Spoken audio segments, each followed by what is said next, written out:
Hey, good afternoon, everybody. Authors and publishers, we are here with Face the Book TV, episode number 28 and episode 4 in our Book Publishing Basics series with me, Charlotte Pierce, and Scott Channel, who's in the middle there on the left. If you're watching, if you're listening, we will be putting a link to the live stream replay on our website, where this episode is housed, piercepress.com/episodes, or no, Pierce, what is it, Laura? piercepress.com/websites that sell books with hyphens. Yes. Yep. Okie dokie. Well, we are, this has been a really fun series, and I think we've hit 4 of the kind of really key elements of getting your book out to your audience. And websites is arguably one of the most important, or the most important. I think Laura, who's our website expert here, Laura Williams of Good Inklings, will probably say it's the most important one. I don't know if that's where I got that quote from you. But thanks for being here, y'all. Great. You're welcome. Yeah. I'm Charlotte Pierce, and my piercepress.com is my site, and Laura does my websites, so that's one of them that she does. I'm so happy with it, and I'm really, it's just a pleasure to work with you. I love, what you do and your responsiveness and your knowledge, technical knowledge of like WordPress and SEO and search engine optimization, if you don't know. And Scott Channel, how you doing, Scott? Couldn't be better. Ready to rock and roll? Unleash Scott, us. Unleash the Kraken. Scott is a successful business-to-business book publisher. Is that accurate? Well, I do have 4 B2B books. That is Yep. certainly correct. Yeah. Okay. And is an expert on sales and closing sales and so forth. And his website is scottchannel.com. 2 N's and 2 L's.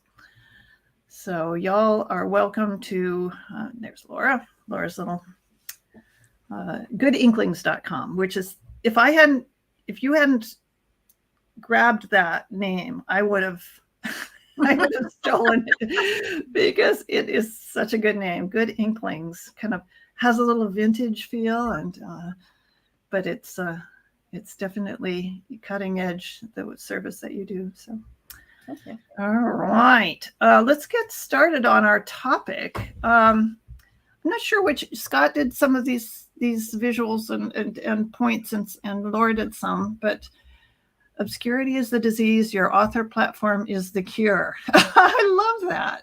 Great quote. Yeah. Did you find that one, Scott? That's Laura's. I did. Oh, it's Laura's. Oh, great. Yeah. So who's Kimberly Grabas? She's an author, and she also does a lot of YouTube shows on writing and marketing and things like that. Yeah, I wanted to put her, I think you wanted me to highlight her thing in the show notes, which I shall do. I think that's actually a different person. Oh, it's a different person. Okay. But pretty sure. You want to talk a little bit about these 2 points you have here, the goal and amplifying your brand? I do. I mean, anyone who's been in this business for a while knows the importance of a website.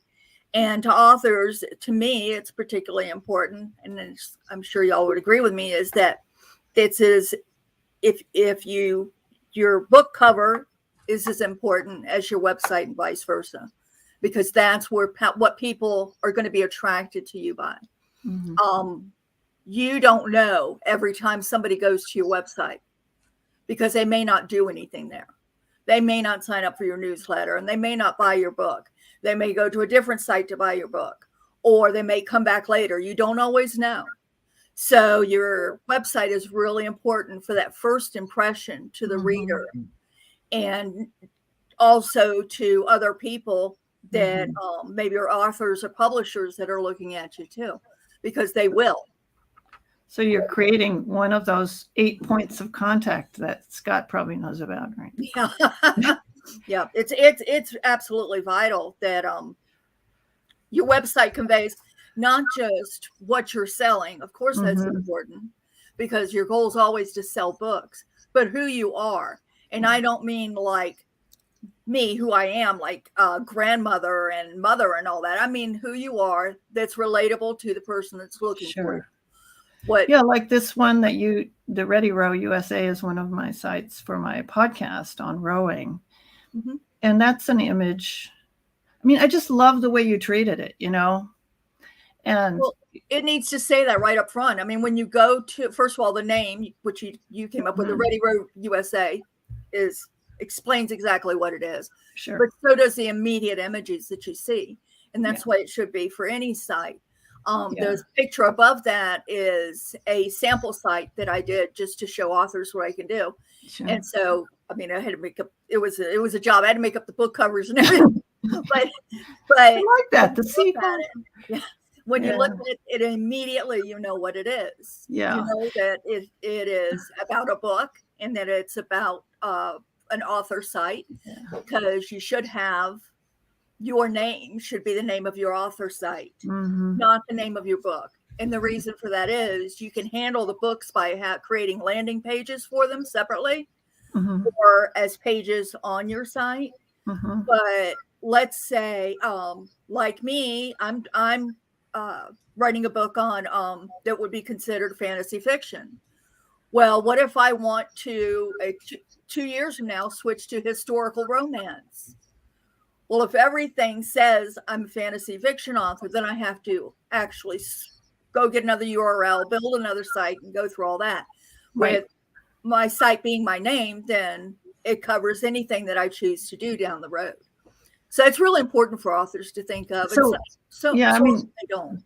I just had a quick question on the Ready Row USA. I mean, that image means a lot to me because it's actually a picture of a learn to row class at 5:30 in the morning on the dock where I row.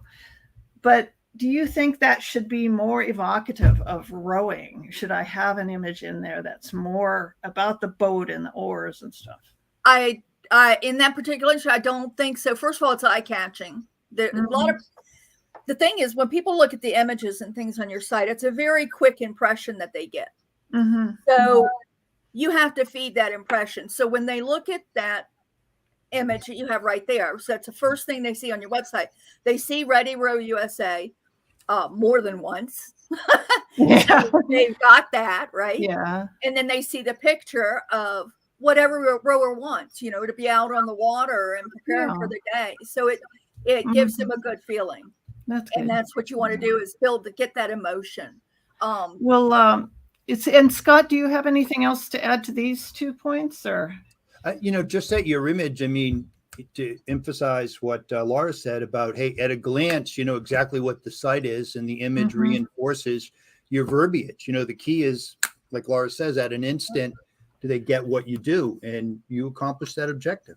Yeah. And on the same note, which we'll probably discuss further on, but on the same note, your entire site should have a cohesive look to it. And the reason is because it's jarring to people. They're your brain when you see things that look very different. So it should be, you should decide what your brand is, you as an author, and what you're trying to convey, and have that cover go across your site seamlessly.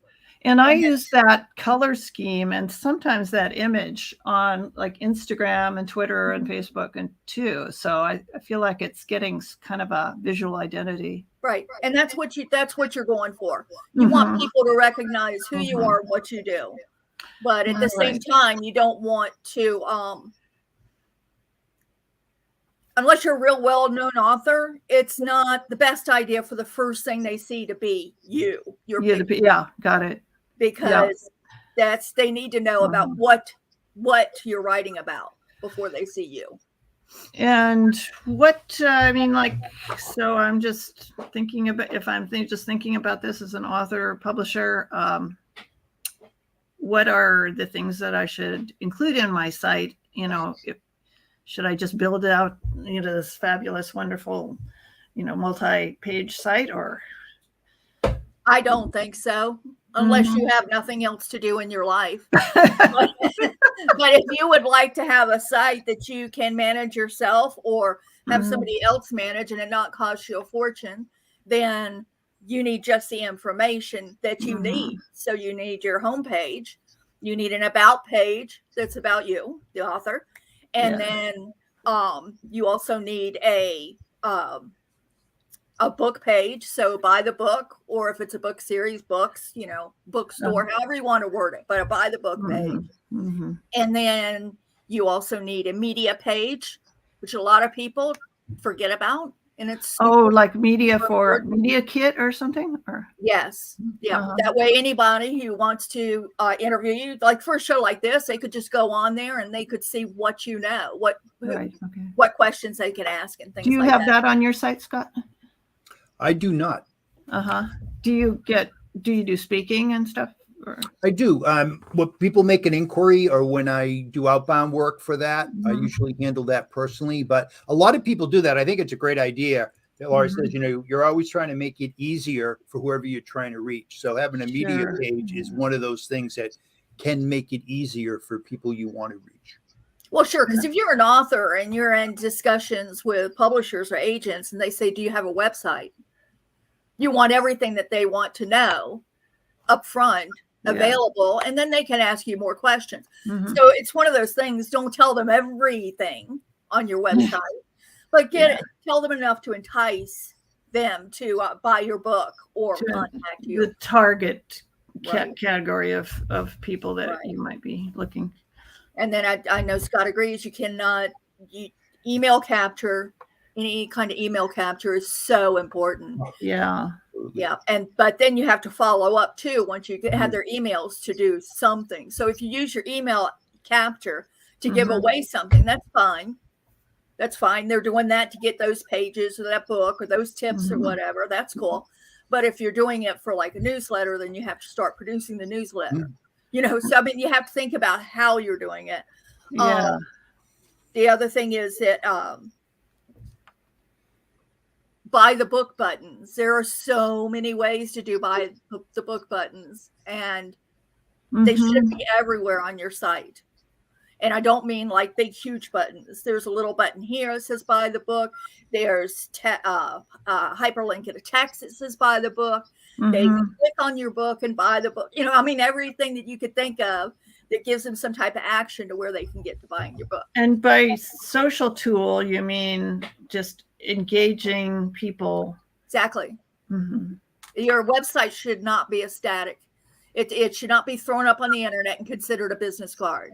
It is something that you use. It's your tool. It's something that you have that's the best advertisement for you, that you share with people and you send people to. I mean, it's really, really important. And some people, they get, I don't think timid's the right word, but they're intimidated by using their website. So going back to, it's as important as your cover. If you want a website that you feel really great about using, then you shouldn't build it yourself at 2:00 in the morning on a Friday night. Yeah, I gave that up a long time ago. That's why I call you at 2 a.m. You'll get the value out of it by either taking the time to seriously learn how to do it, which takes a lot of time, or hiring somebody to do the parts that you're uncomfortable with. Maybe you're great with design, but you're uncomfortable with the copy, or you're the stupid CSS, right? With the SEO or anything like that. Then have people do those things for you. And Scott, I think we're going to look at your site next. It's yours on top of that, slide 7. But do you have some must-haves besides what Laura has mentioned? Yeah, if you move on to the next slide, I just gave us a peek of. So I'm just speaking from a business owner, and particularly who many years ago was, very much solo, without the resources to do this stuff. But as Laura said, your website is your hub, okay? And you have to have it. And if you're a business owner, you can't get overwhelmed by this stuff. One of the things that I feel bad for authors who have great stuff to sell and great stories to tell, or they may offer great services. And as Laura mentioned, sometimes the details of creating a website is like asking people to fly to the moon. Okay. And they do nothing. And so rather than just kind of focus on the basics and get something up and cranking, they just freeze like a deer in their headlights. So I'm And they speaking go as to a business Facebook and then owner. they put up a Facebook page and say, that's my website. Yeah, I'm going to do social, which means nothing. Okay, and gets them nowhere. All right. So in my sense is, first of all, you're an author, reach your readers. So obviously, if you have a book, it's a great idea to have a link within your book so people can come to your site. As Laura mentioned, you have an opt-in page. They get onto your list, and you're going to determine how you interact with them, okay, in some sort of planned meeting. The other way to reach your readers, which I think is great, is to meet people where they are. So if you have a book on a particular genre or a cause you're supporting or a business, people are looking for that stuff a good deal of the time on Amazon. And if you use Amazon ads, if you don't know what to do, you can spend $50 a month on Amazon ads and then have your book cover right next to some of the best books in your genre. Well, I think that's our next series will be, next level books marketing, because that is something I need to do. I know you're right. And I just need to dive in and do it. I'd like to reemphasize a point that Laura made about the importance of the book cover. Because if we're talking about selling books and getting people's attention, the cover matters more than what's on the pages. Okay. And if you've been doing it a while, you know the truth of that statement. And your website is similar to that because it's how you're going to interact with people. I really think that people should do the basics first. So Laura gave a great summary of just the basic pages that you need to start. Focus only on that. And it also, I love the example about the 20 ways to do a button. Okay. Because, as somebody who's starting out, you need a website. You got to focus on the big picture. And you have someone like Laura who knows which way to post a button. And I literally just did this to her this morning, was it, or yesterday? Yesterday. I said, I want my email capture to jump out more. I want it, like it's just buried.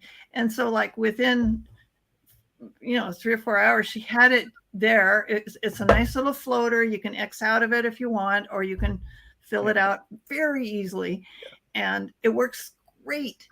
I'm just like, it would have taken me 5 weeks to figure out how to. And the important thing is that you don't let stupid little things like that thwart your progress. Okay. You worry about get the basics solid and then have a resource. I do think that even though you're not going to be building your website or rebuilding it, but your website should be easy enough so you can go in and make a little tweak, add a little copy, very basic things you should not have to reach out and pay people for. Right. You need to learn that. The other thing I'd mention too, if you're a newbie to this and it's your first website, expect to hate it in about 6 or 12 months and do it over again. Because you learn it, you learn by doing it.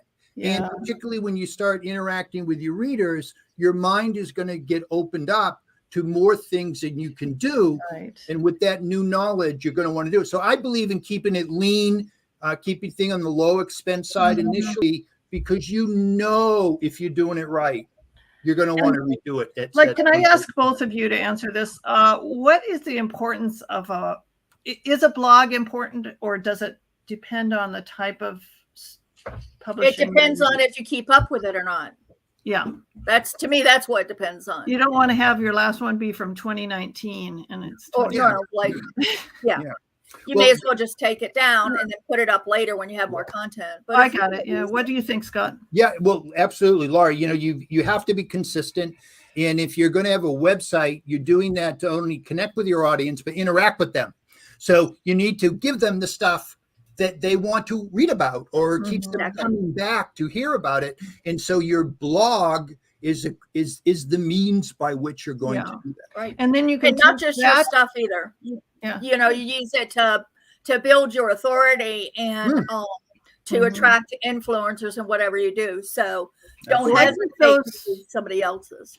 I take those URLs like piercepress.com/websites that sell books, and I'll put that on Twitter. It brings in the featured image, and there's a nice little thing I can put a little 2-sentence description. And, you know, I mean, I need to figure out if that actually does drive traffic, but it's, you know, that's another issue. But we'll do that in our next level publishing. I want to say one more thing while we're on creating your own site. If Yeah. you're going to build your own site, or if there's a small thing that needs to be done on your site and you don't want to spend the money and have somebody else do it, the best resource when I teach classes on website or anything, I tell people is YouTube. Just ask YouTube your question. You don't even have to think about if they're going to find it or not. Ask them, how do I put a button on a WordPress site? It's amazingly detailed. Now, the other thing, granular, caveat is to make sure that you change the setting to where it's only showing you things in the past year. Yes, You don't want anything older than a year, because that's how fast the industry changes. That's why I have to be on YouTube watching things all the time. Yeah, no, I think better than you than me. I actually, like, I have a mental block about watching YouTube, but I need to get over it. I know, that's fine. What about what do you mean by upgrade? Is that you, Scott? You're gonna upgrade. You know, you start with the basics, and then if you're doing it right, at some point you're gonna add. So maybe if we could move to the next slide, Charlotte. I think Laura and I think alike. So there's a few points on this page I'd like to get her 2 cents on. But as a business owner, in wanting to see people do it with and get what they want, I think it's important to pick models. So go to authors in your genre who are somewhat successful and look at their websites, or go to authors who've written books that you like in general. Okay, go to their websites and pick the things that you like or don't like and take snippets of them. Okay, and then what you do is you should create a wireframe. Not that you're going to design your site, but you should say, well, I like this piece, I like that, I'm kind of thinking of this. And so just like a storyboard or something, yeah, like a storyboard, a layout. Now they call it wireframes. So you can go to someone like Laura and say, hey, I've looked around, I'm kind of thinking these directions. Can you guide me? Okay. And then I would even recommend, if you want to save yourself some money, and since you are a writer, if you can, not that you're going to copy anything, but you don't need a ton of copy for a starter website, but look at what other people have done and use it for inspiration. Yeah, don't create your own initial draft of copy. Then you give it to someone like Laura who does it. And I think also for me, I believe in function over design. All right. So the idea is, hey, your site, obviously you want it to look good and represent your brand right, but it's got to function and achieve its business. Absolutely. And yeah, I think you both agree on that. Where you say, did people forget that people need to know where to go and what you offer and things like that? So it's got to function first, then that should be your primary thing. And it's cropped on your page on the top here on this slide, but I noticed you have a very minimal menu. And I'm always trying to shrink it, frankly. Yeah. In fact, I just reduced a couple of buttons. Yeah, that's pretty good. Give people less choices. Especially since the advent of mobile. I mean, it's not. It doesn't behoove you to have 1,000 pages that you can cover. And do you optimize for mobile, Scott?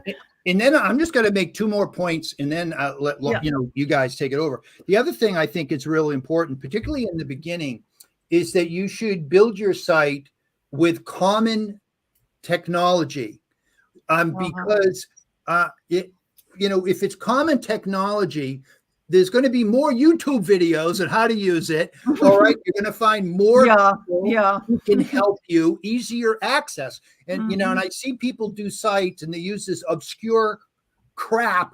But the quote, someone told them it's better, and now how do you really feel about it? Get help. They're lost. And the other thing I'd say is you want to find someone like Laura, so that, when you have questions, go back to her button example, you got someone you can reach out, you get a quick answer, you keep on going. You need a resource you trust, because you do not want to get hung up on really simple stuff that people who know what they're doing can handle in a moment, that you'd otherwise get stuck. And I kind of condensed this, but you said, the content plan, a copy. Are you talking about planning ahead, or? Well, I just reemphasize, Laura, the idea you're not only, you need to interact with your audience, and your content plan is your plan for a blog post or the content that you're going to add over a period of time, might be in your emails that you're going to reach out to your audience with, meaning you don't just wake up in the morning and say, oh, I think I'll do this today.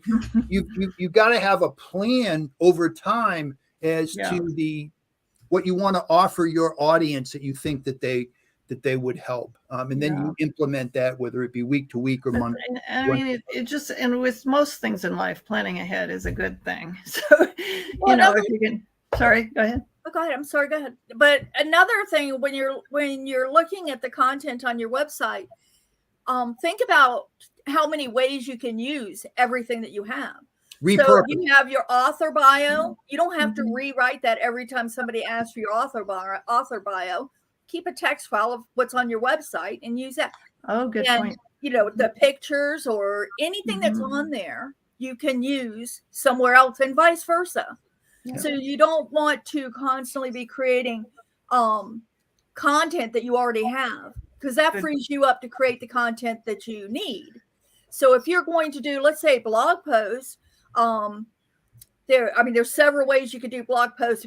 I think sometimes it's easier if you're doing fiction to come up with blog posts, but you just think about simple things you can do. I have a client who is has a website about healthy living. So he sends me his workout for the day.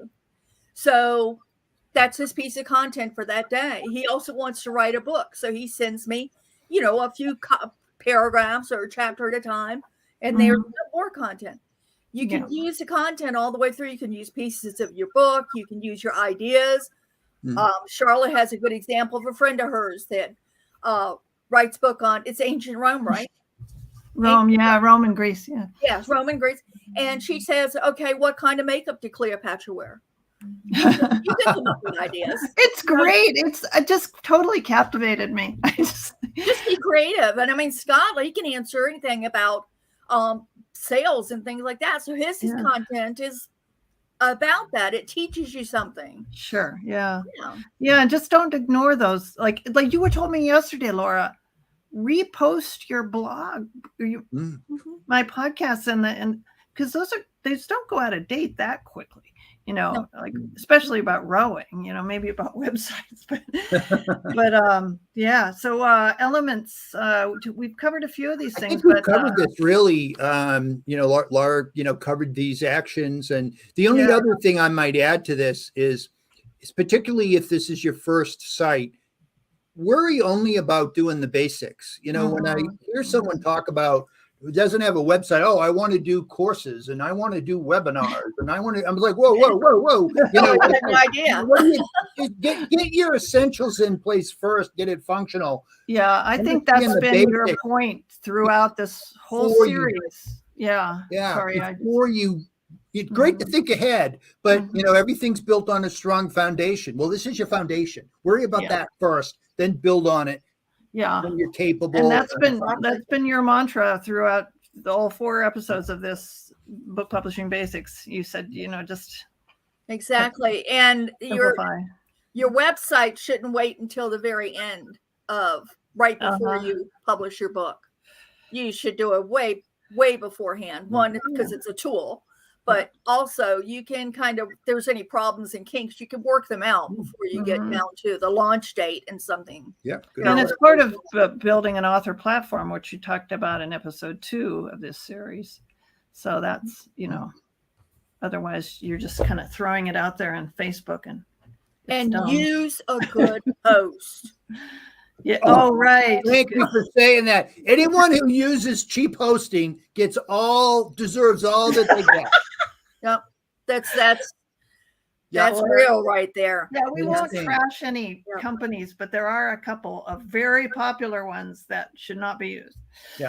Insane. Yeah. I tell my clients, Charlotte knows, I tell my clients to use SiteGround because SiteGround. I first use of all, SiteGround. yeah, Oh, the you service do? is excellent. The speeds are excellent. When I switched my clients over from another provider Yeah. to SiteGround, they went down from anywhere from 1 to 3 seconds, Yeah. which is huge. Yeah. So yeah, I can't be happier. Well, I think, and one thing you told me early on when I started working with you was, you know, you said your website is so slow, people are going to leave before the pages are drawn. Yeah. And it's true. You've speeded it up. It's got to be less than a second, you know. Just, Especially because mobile slows it down further. yeah. People don't realize that. Uh-huh. So it has to be, if it's slow on a desktop, it's going to be like sludge on a mobile. Right. We are 3 minutes over our projected time. However, I'm willing to go a little bit longer. And these points, this outline will be on the show notes at piercepress.com/websites that sell books.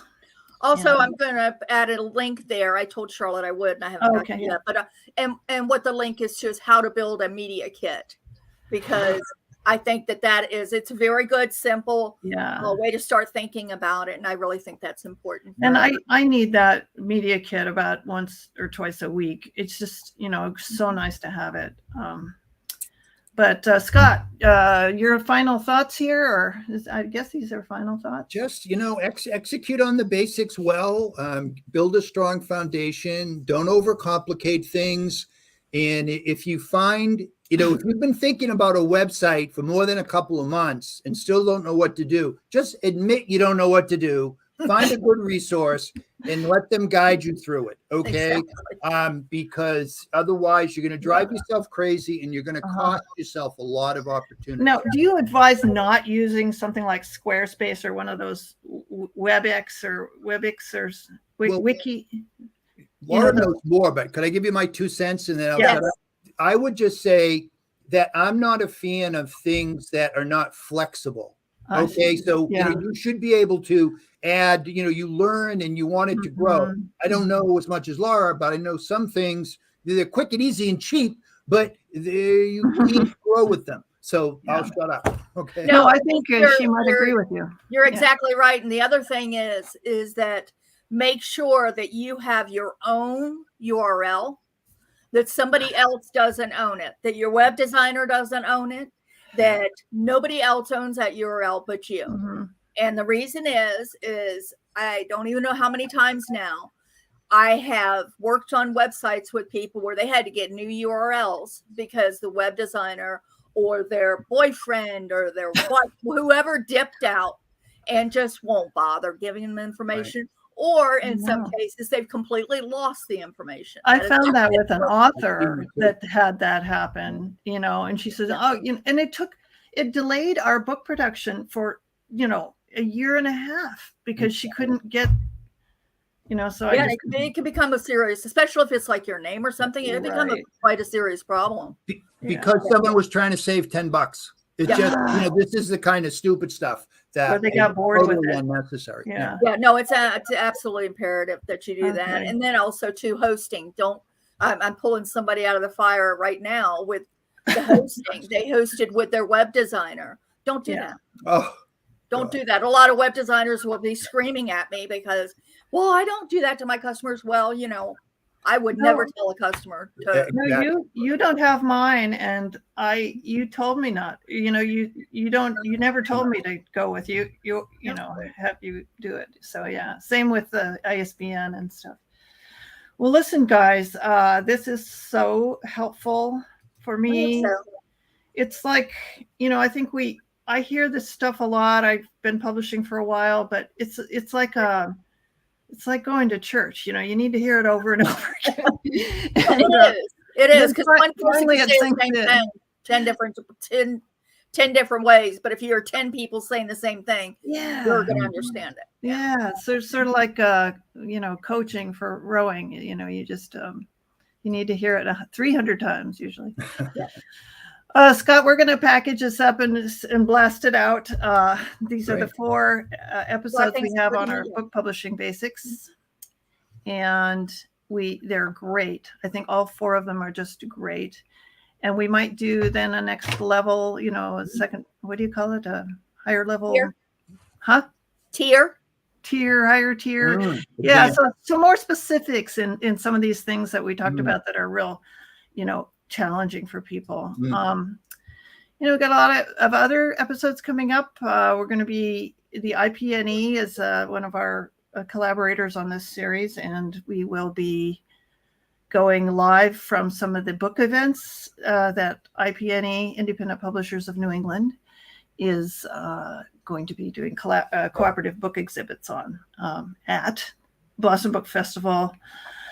Oh God, these names are so long. Boston, in New England Independent Booksellers, and New England Library Association. They're just, the kind of the big 3 that we go to, but we'll be at some others. We'll be at Woodstock or Bookstock this weekend in Vermont. Yeah. Not Woodstock. Hey, babe, don't eat the blue books. This is the new book that Laura has been doing, putting the cover on my website, and I just love this. I love the cover so much. They did a great job. Yeah. You can connect with us on social media. I know Scott will jump right on that.